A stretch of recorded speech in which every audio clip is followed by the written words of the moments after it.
Good morning, and welcome to the Museum of the San Ramon Valley's virtual speaker series. I am Dan Dunn, the director of the museum. Today, we're making a break for it. Escape from Alcatraz. Author David Kruh will tell us what it was like to live, work, and be a prisoner on the rock. And in particular, the story of the 1962 escape attempt that remains shrouded in mystery. The biggest mystery being, was it just an attempt?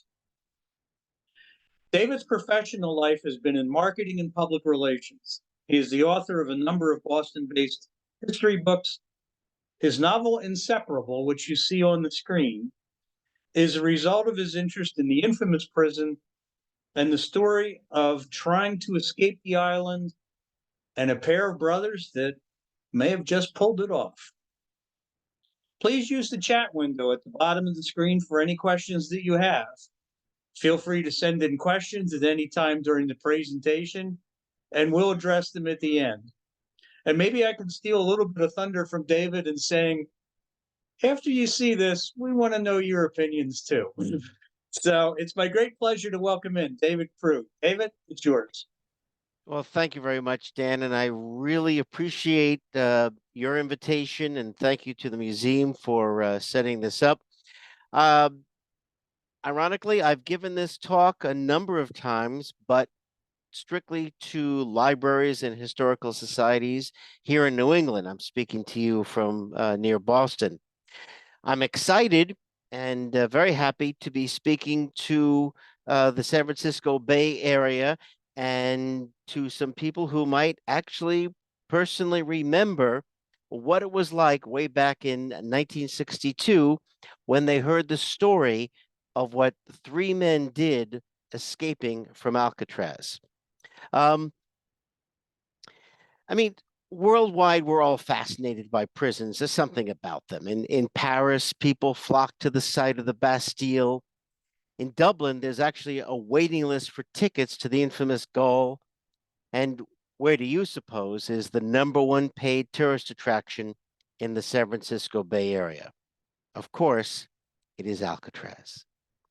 This former military prison, which was first built in the Civil War, in 1933, the federal government, which was dealing with an epic rise in violent crime during the Depression, announced that it would convert Alcatraz into a federal penitentiary. Now, there were a number of residents of the Bay Area who were not happy. They disputed the government's contention that this prison was, due to its location in the Bay, escape proof. To prove their point, and as Dan mentioned, I'm a former marketing and public relations professional, and I love this stunt they pulled.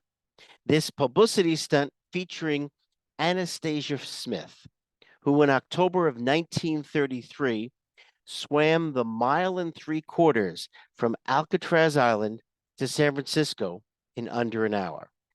Now, defenders of the prison, they scoffed at this demonstration, saying she, as well as an entire women's swimming team, which not only swam from the island to San Francisco, but swam back on the same day, well, they waved their hands and said, they're trained athletes. But the fact is, they proved that it could be done. Nevertheless, work on converting the island into a federal prison proceeded. The place was in really tough shape after 70 years of use by the Army. Among the many security measures that needed to be added were gun turrets around the island and realigning the corridors to prevent prisoners from hiding from any of the guards. All 269 cells got new steel bars, and new fencing was installed around the building which housed the inmates. The guards would all live on the island, and so would their families. A 2-lane bowling alley was built for their recreation, and every day a small launch would take the children of the guards and their mothers to the mainland, where the kids would go to school and the mothers had the opportunity to enjoy all that San Francisco could offer. Within a year of construction, the prison was ready to open. And this is where the government sent some of the country's most vicious killers, including Machine Gun Kelly, Al Capone, Whitey Bulger, Bumpy Johnson, Robert Stroud, and Alvin Karpis, plus dozens of other prisoners who kept escaping from all these other federal and state prisons, which is why they decided to put them in Alcatraz. So, yeah, let's gather all the country's best escape artists and put them in one place. What could possibly go wrong?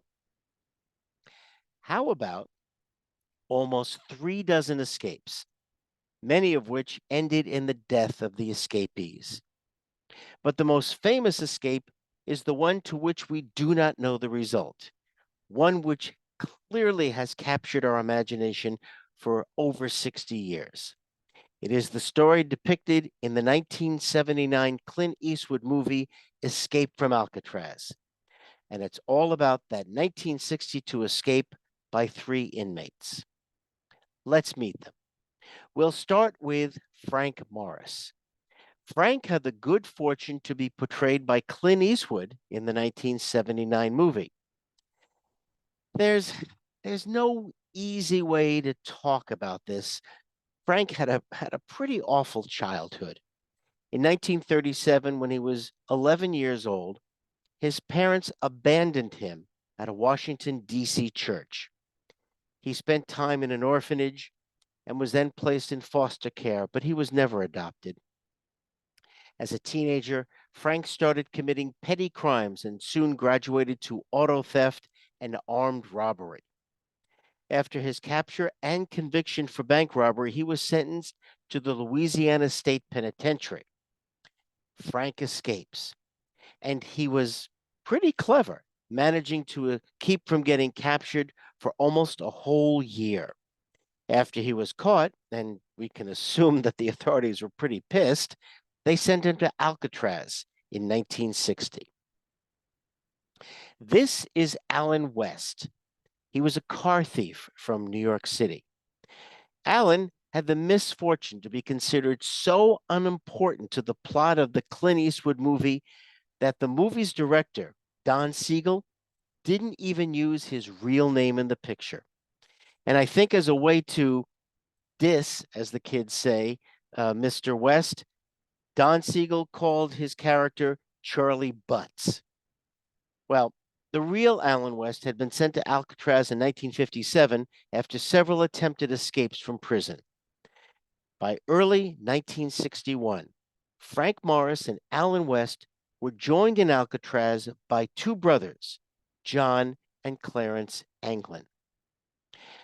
What I've always been fascinated by, what to me makes their partnership with Frank Morris so interesting, is that while Frank grew up without any family, the Anglin brothers had an abundance of family.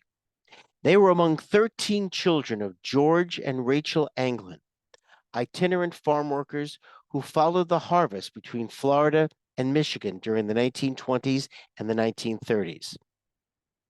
Just before the war, they settled in Ruskin, Florida, where they raised and harvested tomatoes.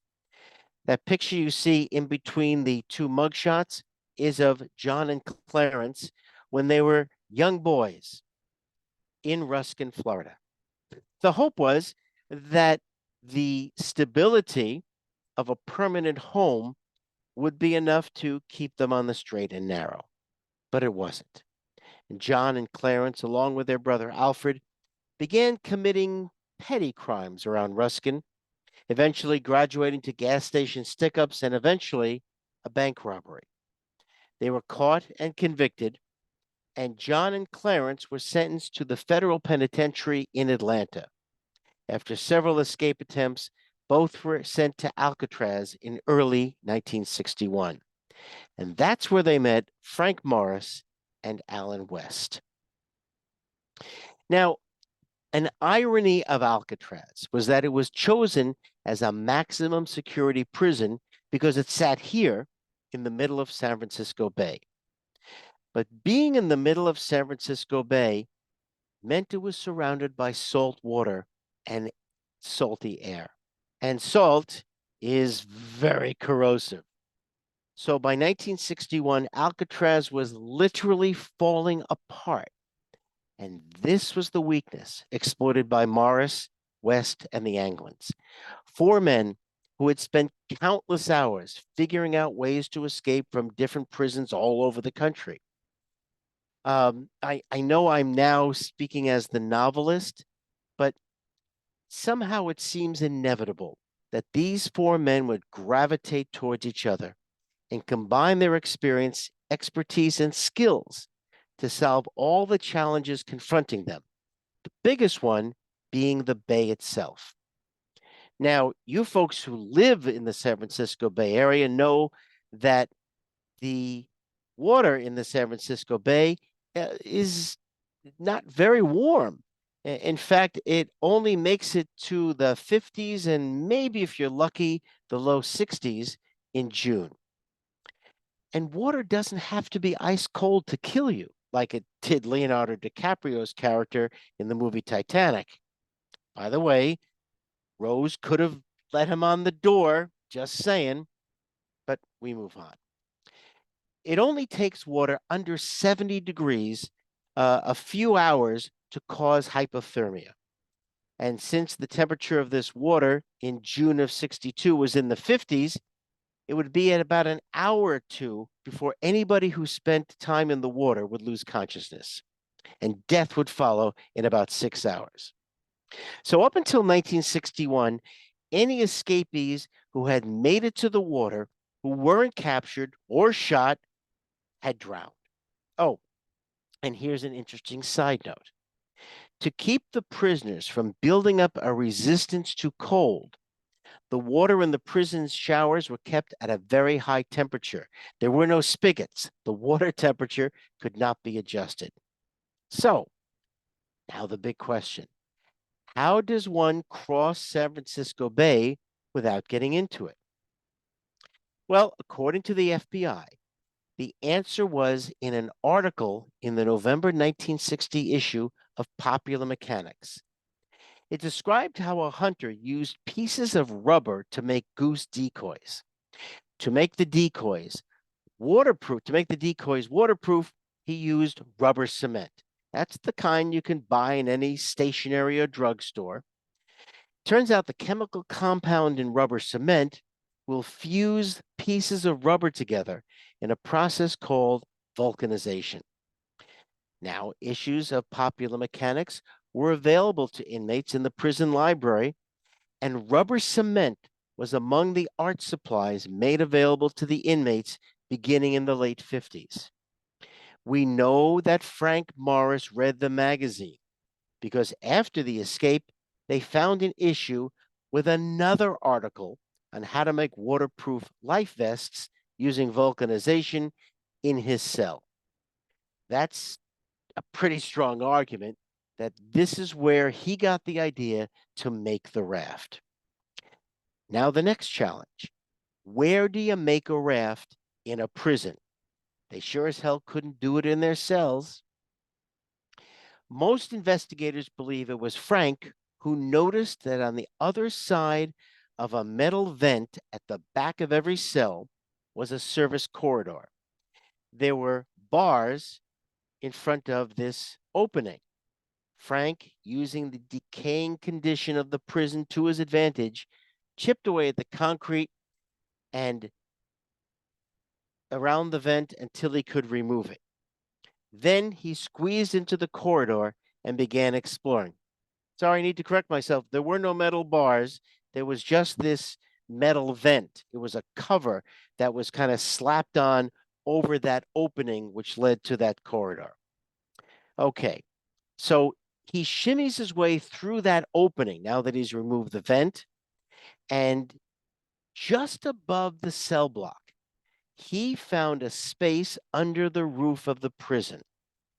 This was the perfect place for a workshop. Now, working hours would have to be between lights out, which at Alcatraz was 9:30 at night, and the morning siren, which was at 7 the next morning.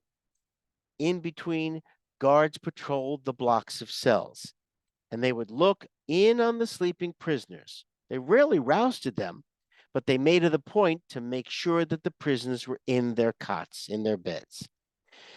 So, with expenses at the prison rising, they actually had fewer guards on duty. So, the chances of a surprise count where they would make everybody get out of their cells was pretty low.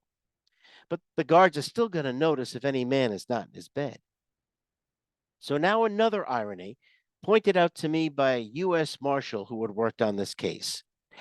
Alcatraz had been one of the strictest penitentiaries in the country, but by the late 1950s, it had embraced the concept of prison reform. Inmates were now given access to paints, brushes, and canvas. So Frank Morris, Alan West, John and Clarence Anglin used these supplies to make paper mache, to make fake heads, which they then painted using those art supplies. They glued hair from the prison barbershop on top of the fake heads, which they placed on their pillows. Then they'd stuff some blankets under another blanket to make it look like a body. And now passing guards would assume that the prisoners were asleep, when in fact they were busy in the workshop they had set up just above the cell block. They also used the paper mache paste to patch and paint the chipped concrete around the vents. That way, they could hide their work during the day and hopefully not give away what they've done at night. Okay, so let's see. They have a plan to build the rafts. They have a workshop where they can build the raft.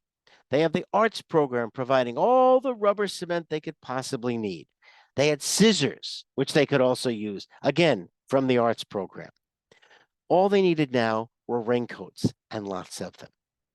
Well, here's another bit of luck for the escapees. Prisoners were used as laborers outside the prison building. And so, as you San Francisco Bay Area residents know, it gets rainy a lot there, doesn't it? So they were all issued rubber raincoats for the days when the weather was poor. Other inmates were more than happy to help because there's nothing cons like more than sticking it to the warden and the guards. So they would wear their raincoats into the exercise yard and drop them on the ground where they would be picked up by one of the escapees. Okay, so by early of 1962, they're spending their nights in the workshop constructing the raft. And now you're probably asking the same question as the authorities did. How do you move a raft big enough for 4 men from the workshop through a little hole in the roof down to the beach? Well, here was another very clever part of the plan. They wouldn't bring the raft inflated, they would bring it down to the beach, and there they would inflate it. They used a concertina, also known as a squeeze box, modified with a hose connected from the bellows to one corner of the raft. Moving the bellows in and out, yep, just like in that Who song, the raft inflated. And then, just as we saw at the end of that Clint Eastwood movie, the 3 men got in the raft and drifted off into San Francisco Bay. Wait a minute, Dave. You said there were 4 men in on the plot. Yeah. Well, turns out Alan West was a better mason than he should have been because the paste he made to cover the chipped area around the vent hardened like concrete, and he couldn't loosen it the night of the escape. He was stuck inside his cell as Frank Morris, John Anglin, and Clarence Anglin floated out into the dark San Francisco Bay night. The next morning began as a typical day on the Rock.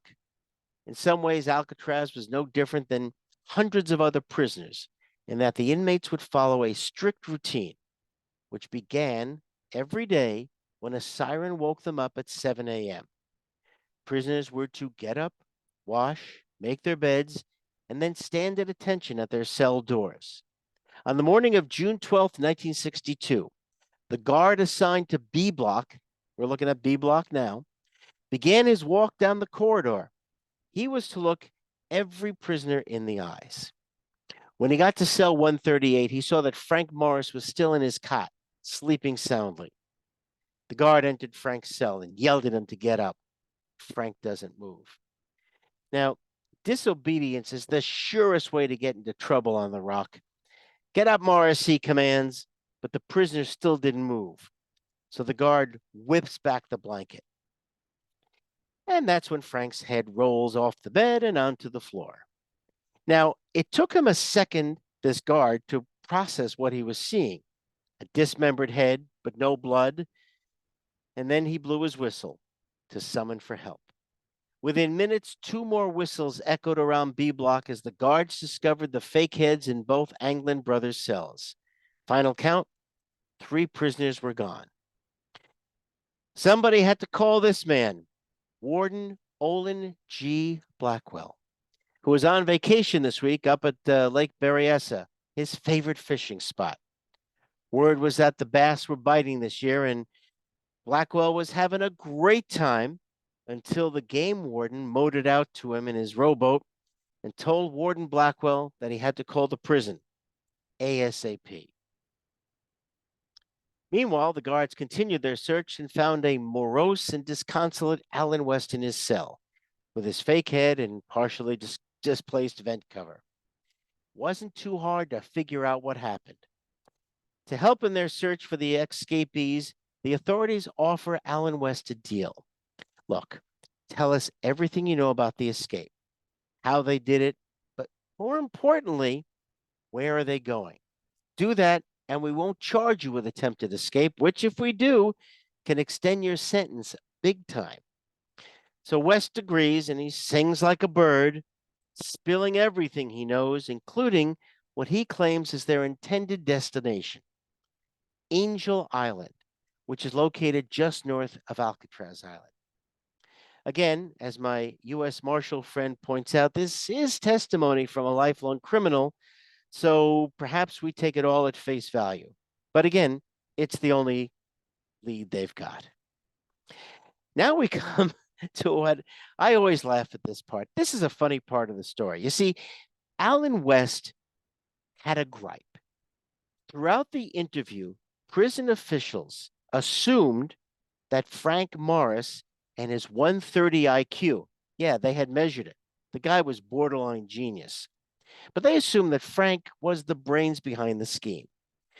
And according to the Alcatraz website, Allen West kind of took offense to that.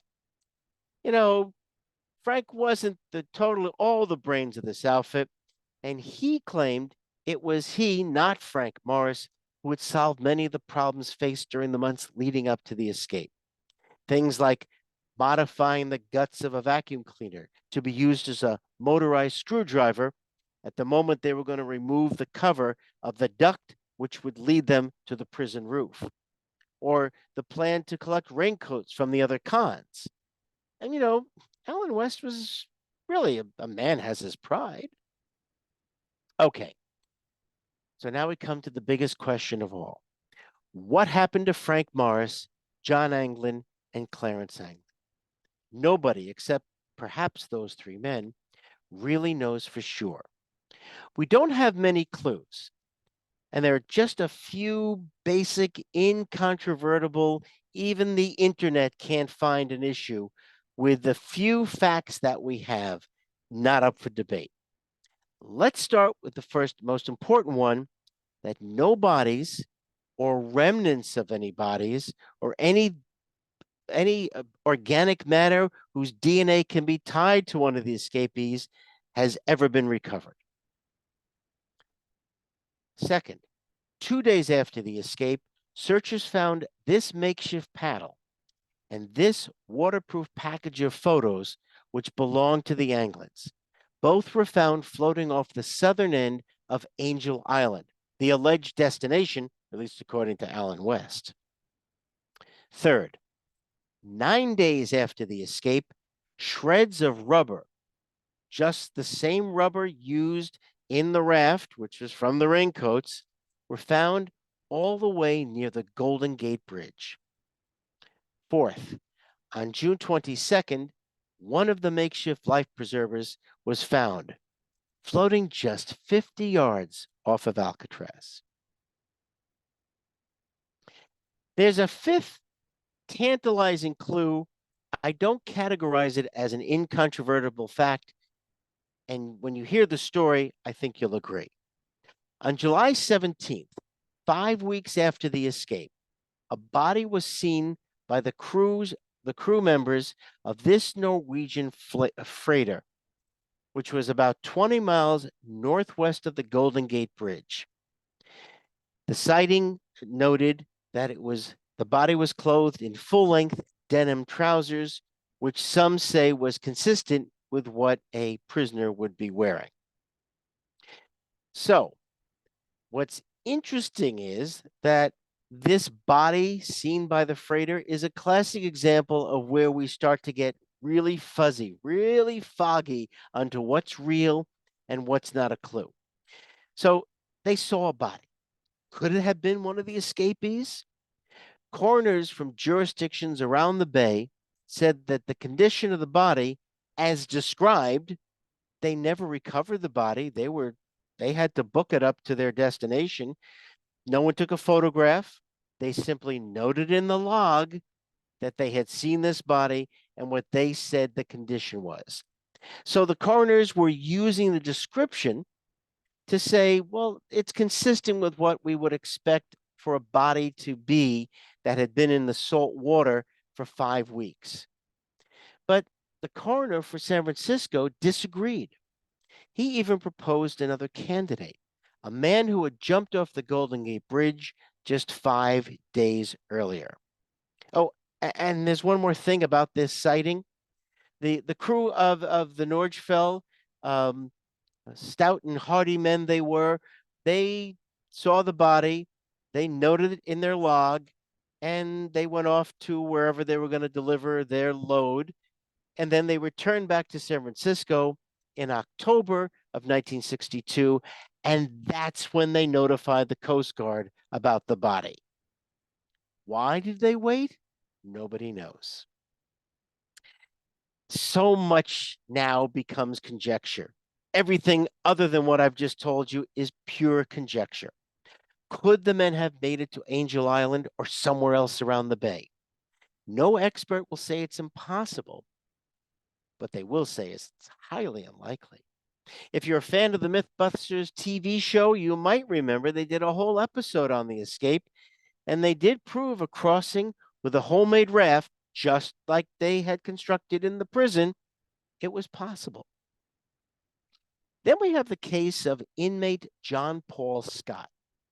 6 months after Frank Morris and the Anglins escaped on their raft, Scott somehow got off the island. I told you they were there were fewer guards on duty, and somebody just missed him an account. And using a pair of water wings he had made from some rubber gloves, he made it all the way to the southern side of the Golden Gate Bridge. That's over 2.5 miles in December in San Francisco Bay. Now, he couldn't do much once he reached land, as he developed hypothermia and was so exhausted he couldn't crawl, let alone run, when he was spotted by a group of teenagers, and he was easily captured. But again, he shows that it was possible. He presents the possibility, however small, that the men made it. So now the question is, let's play that game. If they did make it, where did they go? And why aren't there any reports of thefts of food, clothing, or a car, which could be tied to them in any way? I mean, it's the first thing you or I would do. Get a car and book it away from San Francisco as fast as possible. And for many investigators, those indicate the men did not survive their trip, because if they did, there would have been a rash of thefts. The U.S. Marshal with whom I spoke was very clear on this point. He said, criminals rarely change. They only know one way to approach life, and that's by breaking the law. And He said it's extremely unlikely that Frank Morris, John Anglin, and Clarence Anglin would not have engaged in the same criminal activity which got them locked up. But again, even he says it's unlikely, but not impossible. There were claims over the years by people saying they were or representing one of the escapees. The FBI followed up on all of them, and they determined none were real. The mother of the Anglin brothers supposedly received flowers anonymously every Mother's Day till her death in 1973. After her death, a newspaper in Alabama, the only place to report this, said that two very tall, unusual women in heavy makeup attended her funeral. But look, the U.S. Marshals were watching the funeral, which cast doubt on this report. They surely would have noticed two very tall, heavily made up women. But now we come to this tantalizing photograph. You may have seen it. It shows two middle-aged men standing on either side of a large termite mound. No one disputes that the photo was taken sometime in the 1970s, or because of that termite mound, that it was taken in Brazil. It was sent to the Anglin family by a boyhood friend of the brothers, a fellow named Fred Brizzi. Brizzi contended the men in the photo were John and Clarence Anglin. He claimed the brothers survived their trip across the bay and wound up in Brazil, where they went straight and owned a farm and were pretty successful at it. Although one U.S. Marshal assigned to the case called it, quote, the best actionable lead we have, unquote, he also said it could be a misdirection, something to throw investigators off the trail. Another marshal was quick to say Brizzi was, quote, a drug smuggler and a con man, and he cast doubt on just about every part of his story. But folks, this photo, it's hard to dismiss. The big question we have is whether the two men in the photo really are John and Clarence Anglin. Well, Ken and David Widmer are nephews of John and Clarence. And over the years, they have been working with investigators and documentary producers to uncover the truth of the fate of their uncles. In 2018, the History Channel documentary of the photo took the photo of the men, and it was analyzed using facial recognition software to compare it to the brothers' mugshots with the men in this Brazil photo. The analyst said he believed they were a match. And 2 years later, using even better AI technology, a different company reported they believed there was a high probability of a match between the men in the photo and the Anglins. So now I've told you everything or much of what I know. What I'd like to do now is open this up to Dan, who will read some of your questions, and we'll see, and then we'll continue on with more of the story about the novel and the Alcatraz escape. Hey, David, that's fascinating stuff. And so, a couple questions for you. And I still have problems equating those blonde, blue-eyed boys on their bicycles to people who wind up in Alcatraz. I mean, it just doesn't make sense to me. But one of the questions we had revolved around Alan West and him basically walling himself in. Why was his formula flawed enough when he went back to secure the look of the great that he was unable to get out, but the others were? That is apparently what happened. Yes, it was just a bad. He mixed the batch incorrectly, and he couldn't get out. Now, the other possibility, and this I throw out there purely again coming at it as a novelist, maybe he chickened out. Maybe that was his excuse. That he looked at that raft, he looked at these men, and he said, "Will I survive the raft trip? Yeah. And if I do survive the raft trip, how do I know that these guys aren't going to roll me for whatever I've got and leave me for the authorities as kind of like so that's a possibility too. Yeah, legit questions. Mm-hmm. Um, so why do you think Angel Island was, if West is correct, Mm-hmm. why do you think Angel Island was the target? I don't understand, and the reason is that you've gone through all this trouble to escape from an island, and the island you choose to go to was a Nike missile base where there were people with guns all over the island. And then when you get on that island, you have to get off that Yeah. island to get to the mainland, to get up to, is it Tiburon? It's just north of Angel Island. Hmm. Uh, eh, to me, the destination makes no sense. So now that throws out another possibility that Alan West, they did rock paper scissors or odds and evens, and one of them was going to stay behind, get left in their cells. It clearly wasn't going to be Frank. The Anglins were never going to leave each other. Alan West stays, and maybe he gets promised that they'll take care of him when they escape. And, what else is a prison going to do except live on hope? And he deliberately misdirects the authorities to let them think that they're going to go to Angel Island. Yeah. So Again, it's all you think that, speculation on my part. no, it's a legitimate story, and maybe one that I kind of want to say too. So do you think that he basically knew he was going to be the plant? I I didn't say I didn't. I thought I'm just Okay. I'm being the novelist now, and I'm coming up with possibilities that may or may not be true. Okay.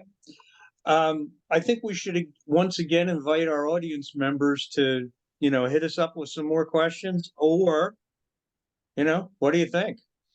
I mean, Yeah, there's I'd like to still, hear what people think, and if anyone remembers yeah, June of 19, I have spoken when I was doing research for the novel. I spoke to a number of Sausalito residents because that's where most of the land action takes place. And some of them told me just terrific stories about remember hearing the sounds of the sirens, seeing the news reports, reading the newspapers, and looking out at Alcatraz Island and wondering, as we all have been doing for 62 years, 61 years, did they make it?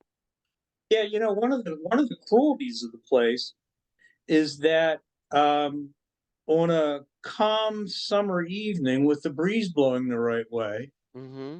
the prisoners on Alcatraz could hear the Oh, wait a minute. You're mu- gonna spoil my the okay. I won't say it. I won't say it. Um, okay, so well, do we have any let's see. I see a few Q&A things. yeah, and we've covered the two that we've got. Here we go.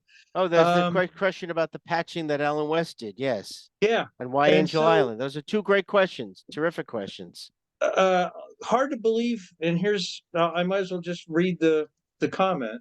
Mm-hmm. Hard to believe with technology as it is that two count them Mm-hmm. people can't be matched to the same two men in the 1970s photograph. Well, and I'll tell you why. And I'll tell you why. So let me bring. I don't normally do this. So take a look at these are the mug shots. Okay, they're the best pictures we have of the adults that were John and Clarence. Um, Mugshots, it's mugshots are not taken in a studio with backlighting and, and somebody with a little meter. They just they're you can see um, uh, Clarence is a lot brighter. John's a little bit darker. That's Frank over there on the right side. Um, and they're head-on pictures. And then when you look at the same two men, the pictures that we have, first of all, look at these guys. They're both wearing sunglasses. They're not looking directly at the camera. So it's a challenge. And this is AI and photography matching is not my area of expertise, but from what I saw in the documentaries and what I've read, um, especially with those sunglasses, it made the matching especially challenging. So our next question really is, and a little preface by me, I'm a fan of the 1960s film The Great Escape. Mm-hmm. And it always kind of was remarkable to me how creative a bunch of guys can be when Mm-hmm. they have a lot of time on their hands to be creative. Yes. And so the question was, how could these guys work in their quote workshop Mm-hmm. at night and keep the noise down to the point where they can't be discovered Mm-hmm. and find enough light to actually work by? Um, well, first of all, they weren't hammering and nailing anything. They were cutting rubber and using rubber cement, and everything they did was it was quiet activity.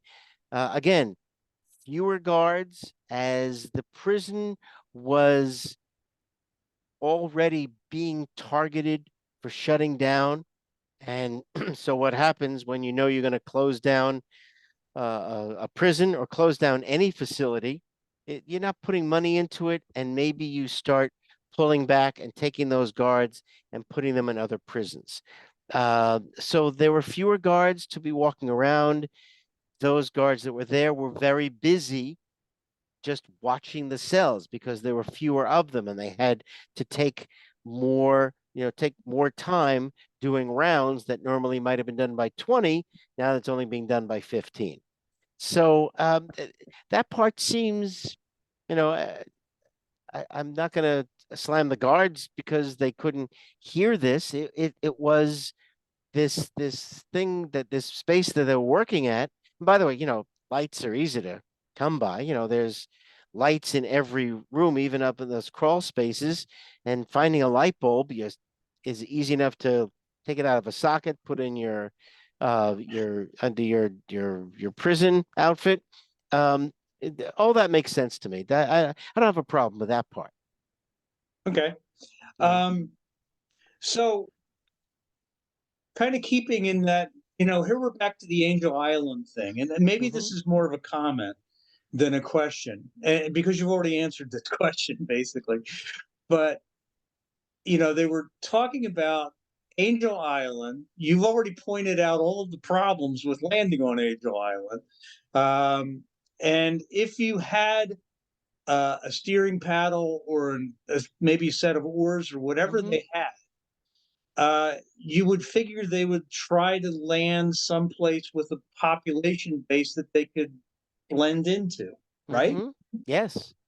So I wouldn't have chosen. I mean, you certainly wouldn't go to San Francisco. That's just first of all, it's too easy because Yeah, it's too close. yeah. Um, you wouldn't go to Angel Island again.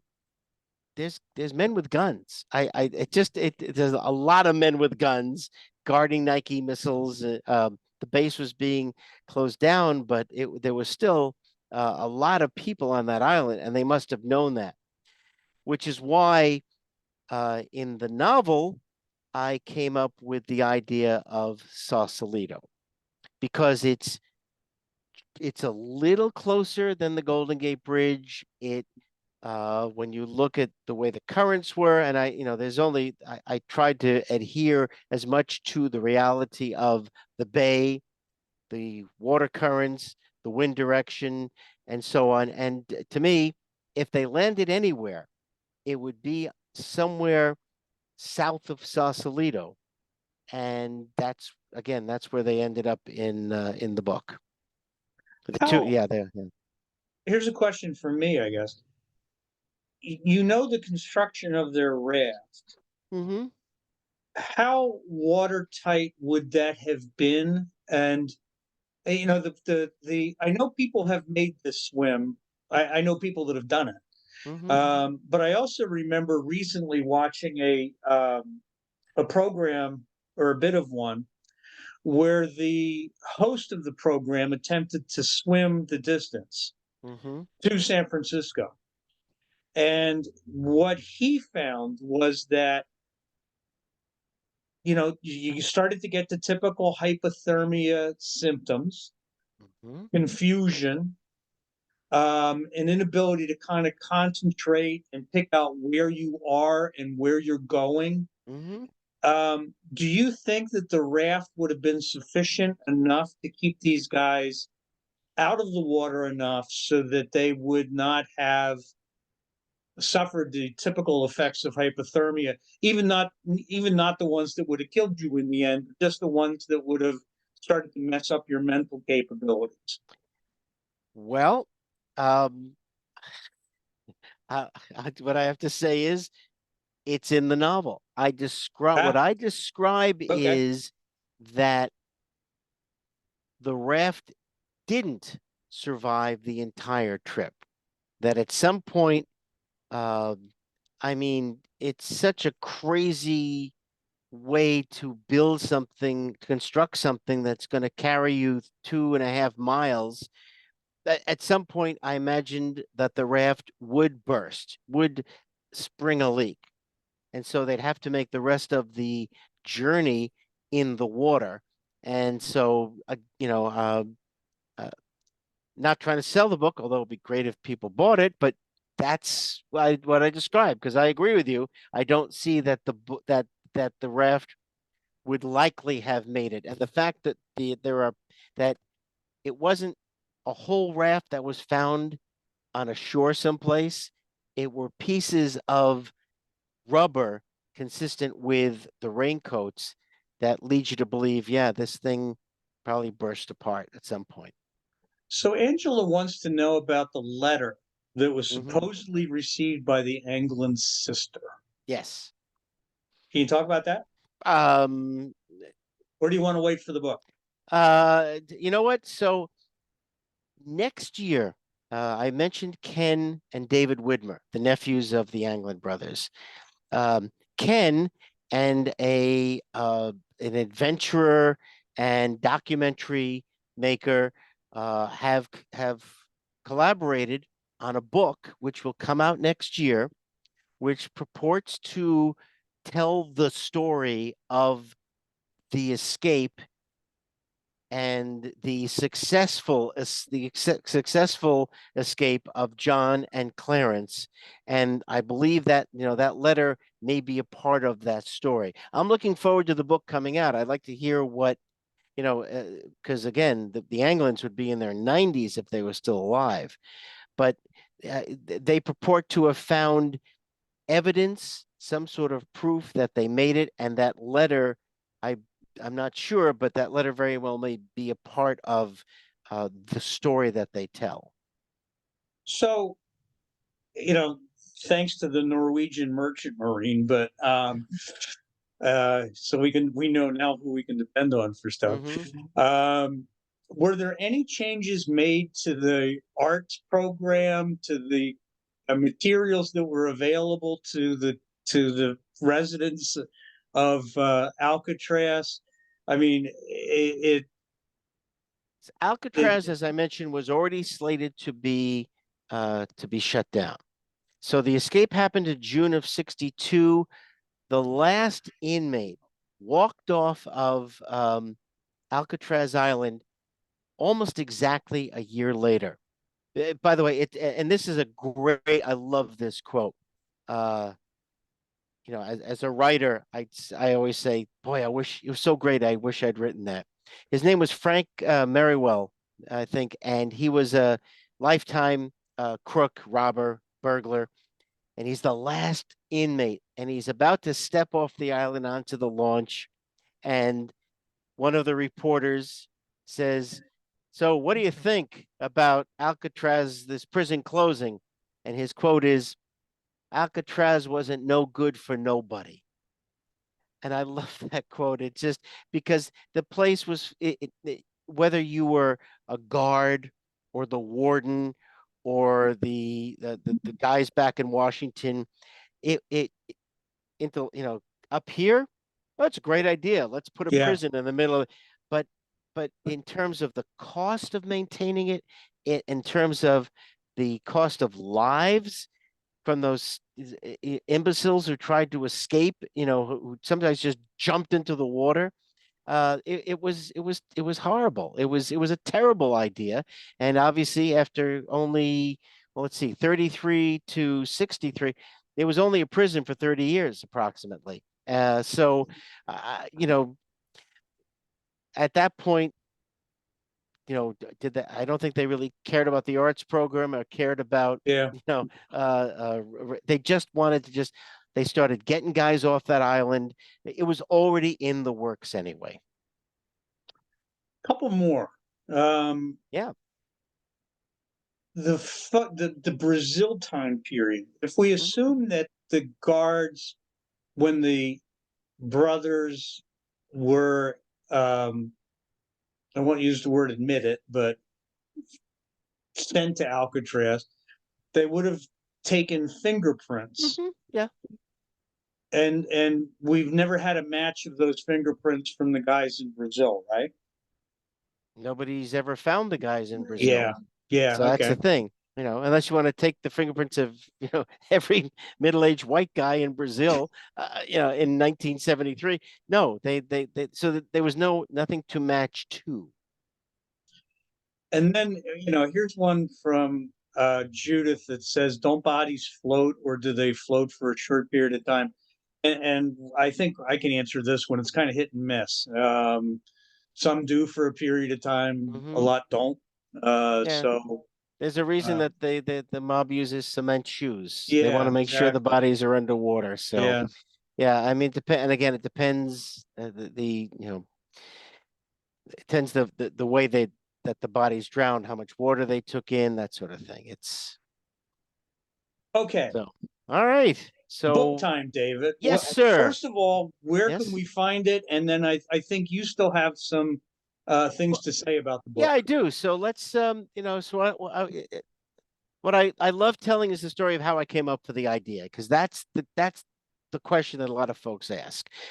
Because like millions of people, like many people who have watched this Zoom call today, I saw this terrific movie. And by the way, it's a really good movie. And I could pick a couple of nits, but it's really accurate. I mean, it really tells very much, because I've read the FBI files. I've gone to the Alcatraz website. There's other sources. It's a really accurate telling of the four men, excuse me, who get together and make this raft. Years later, after seeing the movie, I, like millions of others, went to Alcatraz Island on my visit to that beautiful city of San Francisco. And I took a tour of the island. That's me arriving as a tourist in 2011. A much more pleasant ride from San Francisco, much nicer than what I imagined the inmates had, who were shackled to the hull of the launch which took them there. Um, and I'm not telling most of you what you don't already know, is this is a terrific, terrific way to spend an afternoon. It is, yeah. The National Park Service has done a fantastic job. Uh, and it's probably all Wi-Fi now, but back then they give you headsets and a little player. When you hear in stereo the sound of those doors slamming behind you as you walk through into B block, it's frightening. I mean, I tell you, I had a chill go down my spine, and hearing the voices of the inmates and the guards, it's just a fantastic, fantastic tour. And I'm missing the picture, which is supposed to be of the exercise yard where scenes of the Clint Eastwood movie were filmed. And from there, you look across the bay at the Golden Gate Bridge, and it's a gorgeous view. And I had just heard from one of the park employees who told us this fascinating fact. Dan, you started to mention it, that on certain nights when the wind was in just the right direction, the inmates could hear the sound of traffic and music and women laughing through their cell doors. And that is where I came up with the first few lines of the novel. San Francisco was the cruelest trick ever played on the prisoners of Alcatraz Island. The city was less than 2 miles away, so close that if the wind was just right, the cons could hear music and voices and laughter emanating from that glittering jewel of a city. On these nights, John Anglin lay in his cot and covered his ears because he couldn't bear the sound of all those happy, free voices. But tonight, as he stood at water's edge of Alcatraz Island, he strained into the breeze, wanting to hear all those sounds because he too would soon be free. That's where I got the idea in 2011. It took until 2020 when I got laid off at the height of the pandemic and found myself almost 65 and said, okay, now it's time to write the damn book. And that's what I did. It was published in 2022, almost exactly 60 years after the escape of those three men. The book is available now. The QR code you see will take you to the Amazon site where you can order either the Kindle version or the print version.